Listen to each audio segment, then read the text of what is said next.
болған дейді. Халық, қорланған халық бірін-бірін жек көреді дейді. Неге?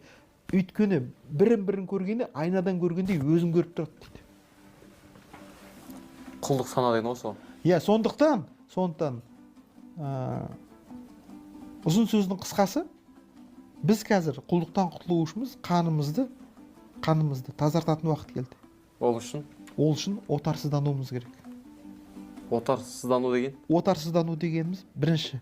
Тарихпен танысу керек қой? Жоқ, бірінші ақылын тазартасың.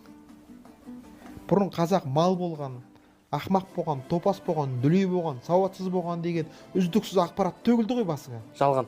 Иә, сені ақылыңды бұзды бірінші, түсінесіз бе? Одан кейін ақылы бұзылған адамның жаны бұзылады екен. Шын сондай қылып тастаған, қазақ сол болған, қазақ мал баққан, мал қартан мал болып кеткен. Әйтеуір қазақша сонда отарсыздану үш процесстен тұрады. Отарсыздану бірінші рух сындыру ғой. Иә, отарсыздану бірінші ақыл тазарту, яғни идеология өзгеру керек. Керісінше, әлемдегі ең бақытты халық, ең таза халық, ең дарынды халық, текті халық қазақ деп айтатын уақыт келді. Ол ақиқи нәрсе, ол шын мәнінде ең бай тіл қазақ тілі. Иә, яғни қалай бізді отарлады, соның кері процесс жүру керек енді. Яғни ақылды тазарту керек.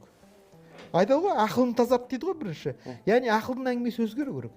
Ақылың өзгерген кезде, ал ақыл ол жанның көрінісі ғой, жаның тазара бастайды. Жаның тазарған кезде барып қаның тазарады. Сөйтіп қазақ өзінің тектілігімен қайта қауышады. Біз сол отарсыздануды жүргізбей отырмыз ғой. Неге? Біз әлі қорқып отырмыз.